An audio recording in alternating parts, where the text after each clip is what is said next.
माँ ससुर के साथ संबंध बना रही थी और 14 साल का बेटा उनको छुपकर देख रहा था और फिर हो जाते हैं यहाँ पर 2 कत्ल। मासूम की चली जाती है जान। आखिर क्या हुआ था इस घटना के अंदर, पूरी सच्चाई जानने के लिए वीडियो को अंत तक जरूर देखिएगा।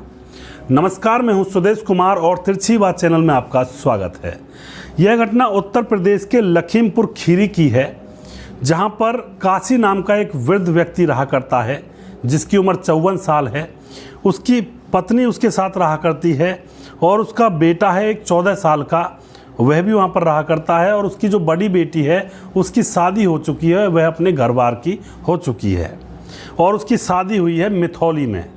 दोस्तों, अब यहाँ पर क्या होता है, यह दोनों पति पत्नी अपने 14 साल के बेटे के साथ घर के अंदर आराम से रह रहे होते हैं और जब होनी होती है तो फिर अच्छी जो दशाएं होती हैं वह भी उल्टी चलने लगती हैं, यानी कि हवाओं का रुख उल्टी दिशा में बहने लगता है।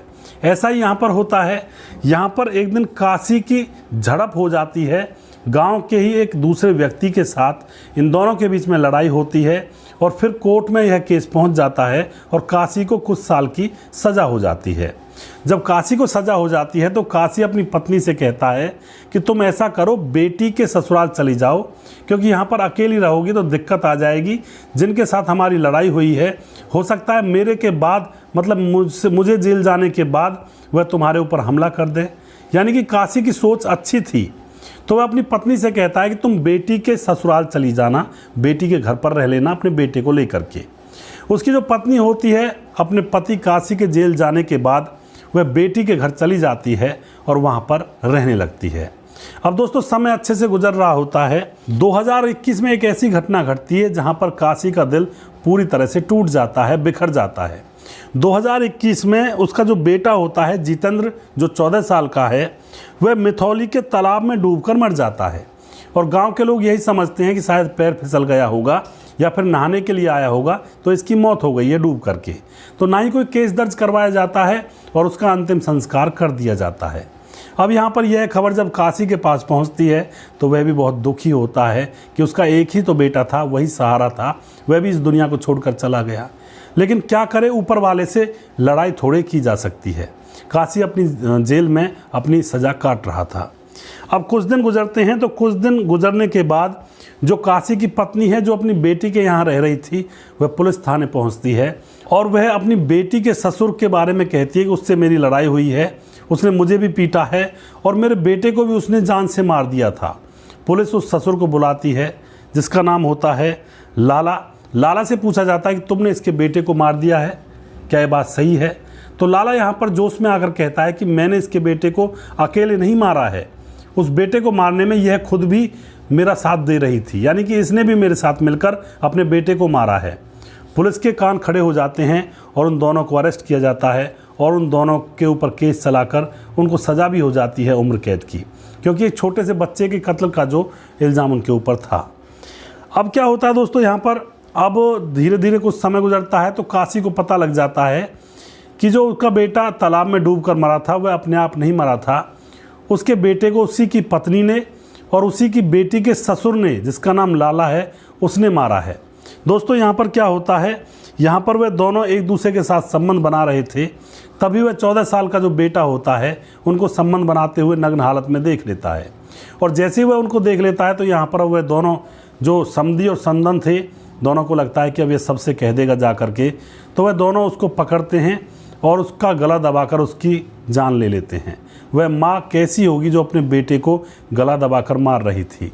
तो यहाँ पर उसको मारने के बाद जैसे अंधेरा होता है उसको पास के तालाब में फेंक दिया जाता है। दूसरे दिन जब उसकी लाश तैरती हुई मिलती है तो गांव के लोग यही समझते हैं कि शायद आया होगा, पैर फिसल गया है, डूब कर मर गया है, इसीलिए उसका अंतिम संस्कार कर दिया जाता है। तो यहाँ पर अब ये सारा भेद खुल जाता है और काशी को पता लग जाता है कि उसकी पत्नी गैर चलन है, चरित्रहीन है और चरित्रहीनता के चलते हुए उसकी पत्नी ने उसके बेटे को जान से मार दिया और अपने समधी लाला से मरवा दिया।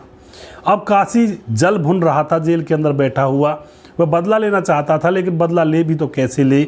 उसका जो समधी था लाला उसको भी जेल में डाल दिया गया था और उसकी पत्नी को भी जेल में डाल दिया गया था। कुछ दिन के बाद काशी की जमानत हो जाती है, यानी कि वह जेल से रिहा हो जाता है। और जेल से रिहा होने के बाद सन 2022 की यह घटना है।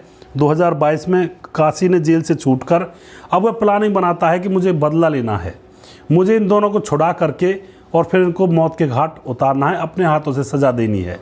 कानून की सज़ा मुझे मान्य नहीं है। तो यहाँ पर जो काशी होता है, जैसे जेल से छूट जाता है तो अपने एक खेत को बेचता है, उससे जो कुछ पैसे होते हैं उन पैसों को वकील को देता है और लाला की जमानत करवाता है, जो उसका समधी था, जिसके अफेयर उसकी पत्नी के साथ थे। उसकी जमानत जैसे तैसे वह कुछ दिनों के बाद मशक्क़त करने के बाद जमानत करवा लेता है। जमानत होने के बाद जो लाला होता है वह अपने घर आ जाता है। खेतों पर घर था, आराम से रह रहा होता है। उसको ये भी पता नहीं था कि उसकी जमानत किसने दी है। तभी शाम को वह खेतों की तरफ घूमने के लिए निकलता है तो वहीं पर तुरंत काशी पहुँच जाता है। काशी उसके सामने खड़ा होकर कहता है कि तुमने अच्छा नहीं किया मेरे 14 साल के बेटे को मार करके। तो वह कहता है लाला कि तुम्हारी पत्नी ने भी मेरा साथ दिया था, मैं अकेला ही दोषी नहीं हूँ। तो यहाँ पे जो काशी होता है वह कहता है कि मैं तुम दोनों से बदला लूँगा, लेकिन पहली बारी आज तेरी है, आज तेरा हिसाब किताब यहाँ पर फाइनल करूँगा और तेरे बाद मैं अपनी पत्नी को भी छुड़ाऊँगा, उसको भी मारूँगा। यहाँ पर उसके सर पर बंदूक तान देता है और जैसे ही वहाँ से लाला भागता तभी उसके ऊपर गोलियों से फायर कर देता है।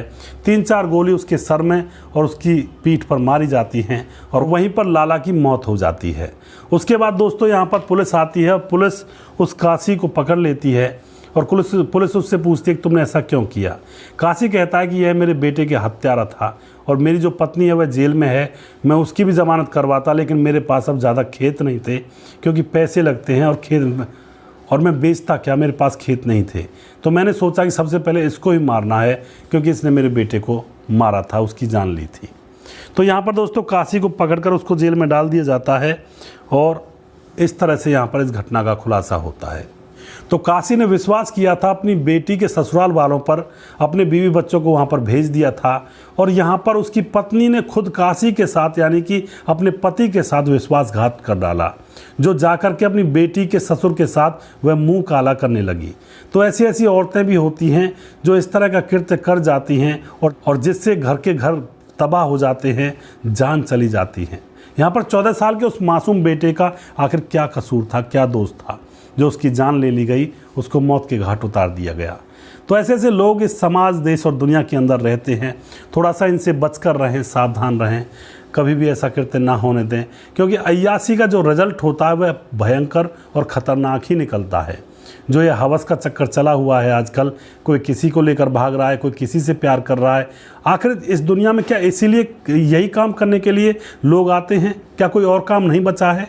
क्या देश की तरक्की, अपने परिवार की तरक्की, कुल का नाम रोशन करना, क्या इन चीज़ों की तरफ इंसान नहीं जा सकता है?